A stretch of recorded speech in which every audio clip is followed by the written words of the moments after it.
So I like to call this my Empress era. Okay, isn't it funny the lengths that certain entities, certain organizations would go through just to make sure you go homeless and broke? They will literally, for some whatever reason, like have all of their members from around the country go to this one city and book out all the hotels, and then subsequently all the like the bed and breakfast and guest house are going to be fully booked, and then you can't find a place to stay. And if you work from home and you can't work because you don't have a place to stay, and then it's like a domino effect, and eventually you're homeless. Like one day turns into 2 days and turns into 3 days, and even if you make some money, it doesn't matter because there's nowhere for you to go.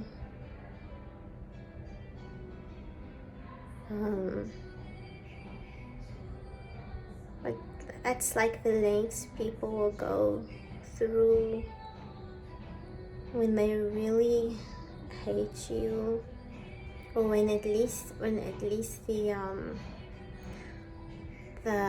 the heads of the organizations really hate you. Maybe they don't hate you on a personal level, but they hate the idea that they might not be in power anymore. They hate change. They hate the times. They hate that it might be time for the end of their time is ending. And obviously over the years, over the centuries, over the millennia, they've been fear-mongering everybody into being so afraid of end times. So now I'm this woman in the wilderness, homeless. Like homeless when you have a job, when you don't do drugs. Like even when you do whatever you can do not to be a statistic, you try your best and you slip through the cracks, like the cracks of all these obstacles and these walls they build around you. They always find some creative way to wage war against you. And I'm going to coin the term social warfare, because we've been through like financial warfare. A lot of chosen ones have been through financial warfare. And now we have like social warfare, where they'll do petty things like just overbook, like make sure they book out all the accommodation in the area you stay in. Make sure to increase the price of a flight ticket. When you want to go somewhere, they increase the price. And luckily, like a lot of chosen ones, earth angels, like people, like spiritual people, like they understand that what I'm saying isn't too far-fetched. It's not too like conspiracy theory like.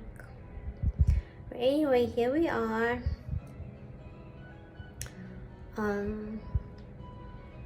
So like one of the reasons I'm posting is just to be posting, you know.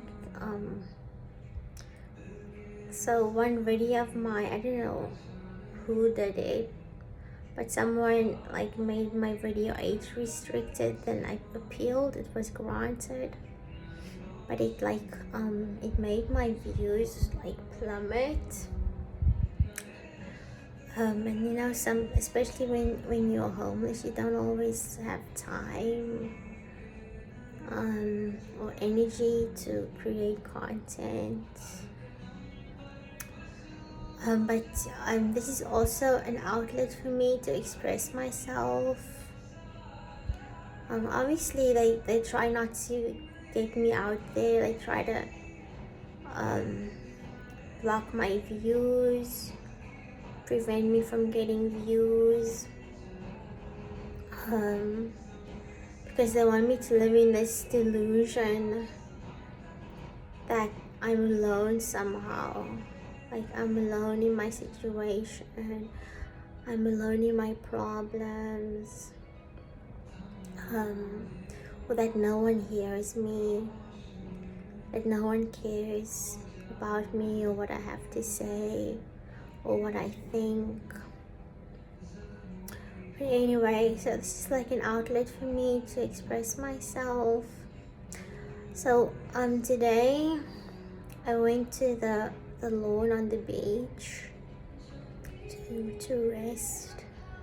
And you know, I astral I've like since the beginning, like from like the beginning, like whenever I got my awakening, got my like learned who I was, like started learning who I was transparent. I explained to people like the best way I could at the time, knowing what I had known, that I astral travel, astral project, or basically I die and turn into a ghost, and then my ghost travels around and talks to people and tells them things. Sometimes things they don't wanna hear. Sometimes like I help people out of a bad situation. Anyway, so they don't like when I astral travel, because my spirit is very vocal, and obviously it's my highest self and has more power than I do as a human being. So part of why they don't want me to sleep, you know, have accommodation and be restful, have a good night's rest, it's mainly because they don't want me to astral travel.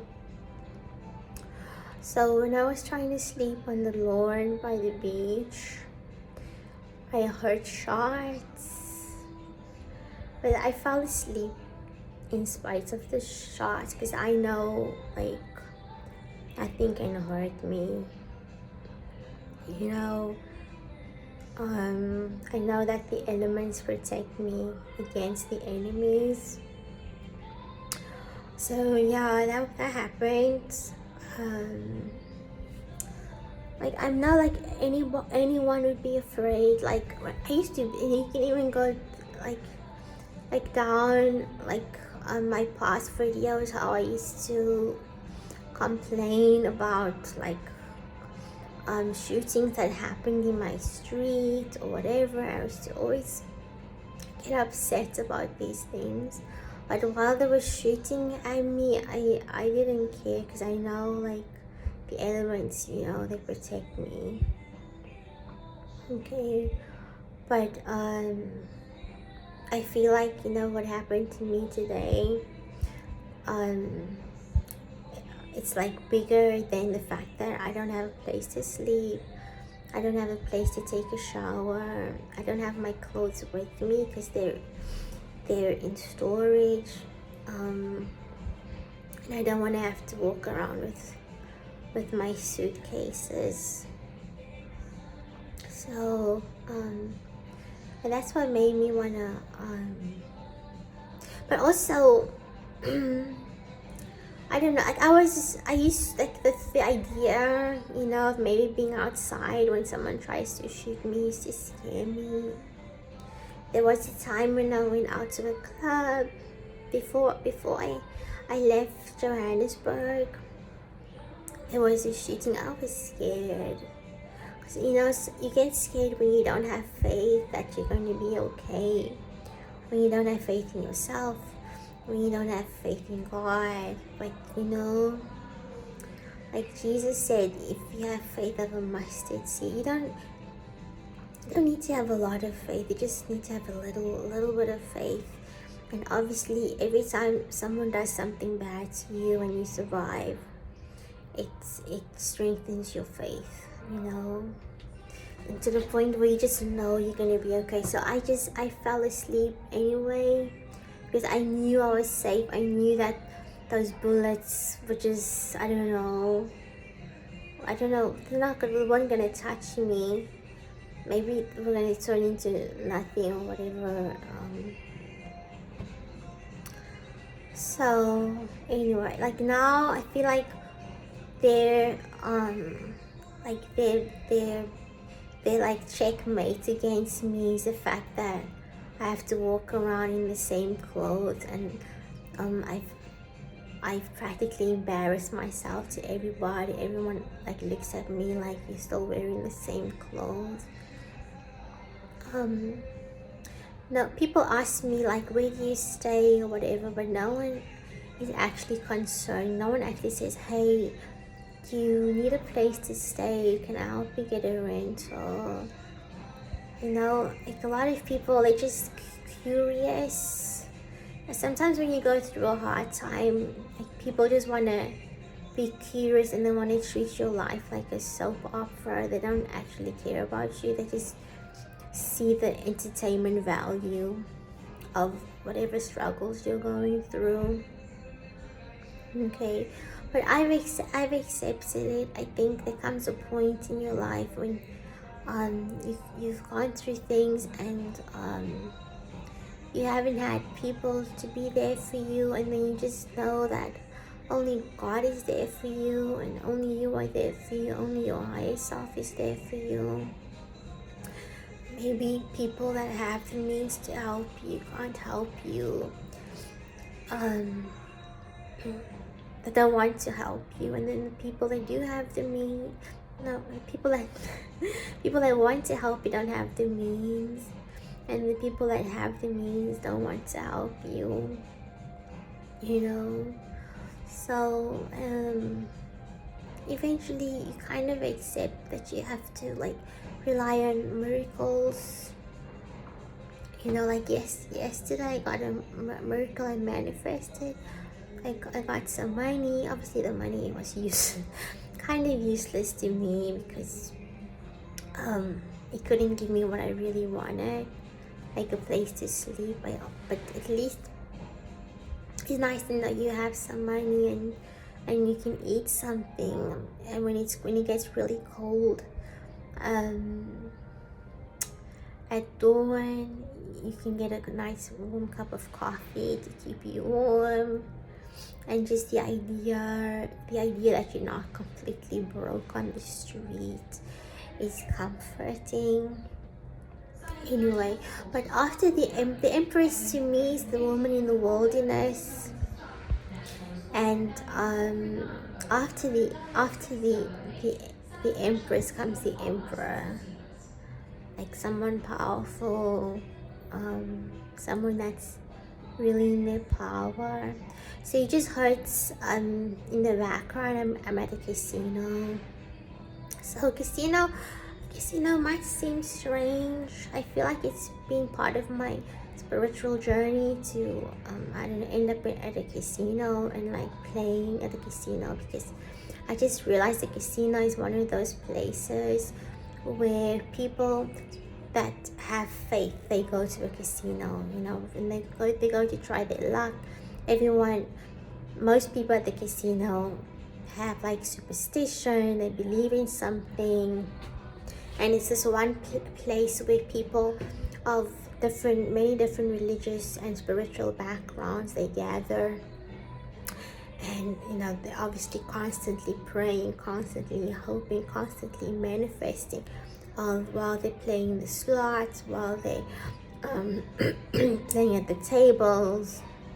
And they come here to test their luck, test faith, maybe also also come here to test God, to see how much God loves them or whatever, I don't know. But the point is, it's kind of like a religious gathering, but it doesn't seem like, because people just focus on the money aspect.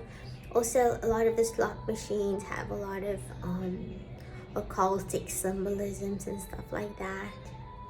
So also, what I want to say is, sometimes, you know, your spiritual journey isn't going to take you to typical spiritual places, and you're not going to end up doing typical spiritual things. And that's nice. That's a nice part of the journey. The journey doesn't have to be the Hierophant energy that's rigid, religious, and has rules and structure, you know. So here there's some people, their religion doesn't allow them. Like, for instance, in Islam, I heard that there are 3 kinds of people that don't get forgiven on Ramadan. It's like people that drink wine, people that gamble, and I forgot the other one. But the other one didn't include pedophiles or murderers or serial killers. So apparently, it seems like anything is okay as long as you don't drink wine and you don't gamble. Anyway, so yeah, I've been at the casino, because the town I'm in, there's like nothing to do here. It's just this casino. So I come here to use the Wi-Fi and like hang out, you know. But the problem is, it's not open 24 hours like all the other casinos. If it was, it would have been simple. I just come at night, and then in the daytime when it's warm and safe, I go sleep on, you know, at the park or at the beach or something. But I don't know, for whatever reason they decided, maybe they knew, because obviously a lot of organizations, they communicate with one another, they make plans, they world plans for whatever they you know. So maybe they knew that I'd end up at a casino, or this particular casino, and then, you know, preemptively they decided to change the rules.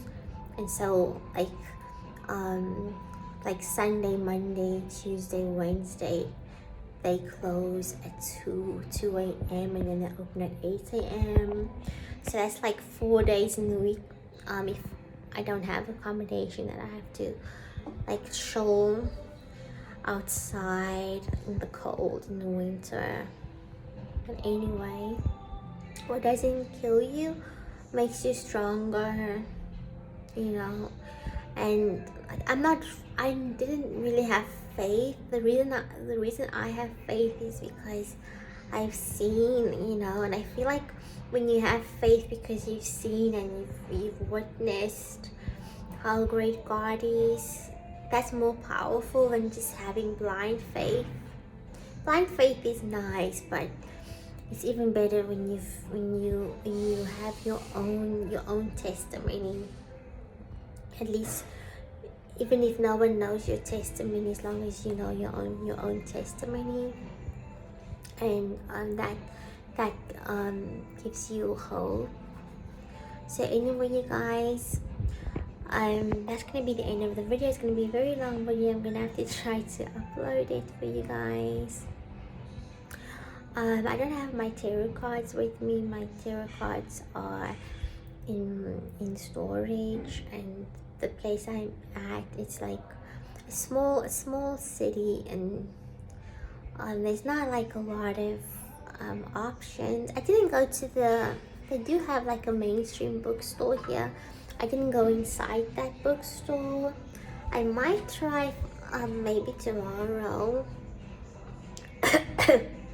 maybe maybe I get some cards. As I was saying, the main reason I don't go and fetch my things out of storage is because if I fetch them out of storage, then I won't be able to put them back in storage, and then I don't want to be like lugging all my stuff around. And apparently this place is also more dangerous than Johannesburg. There's a lot of theft and murder and rape and all kinds of things.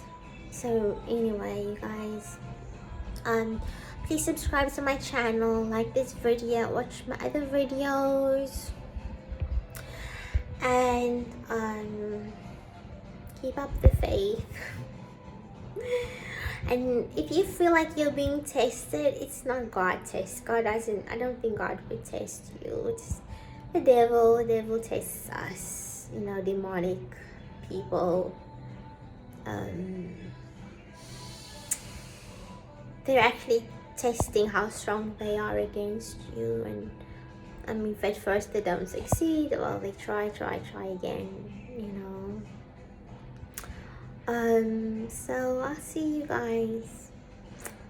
That's me, Estelita. Ciao, ciao. Bye bye.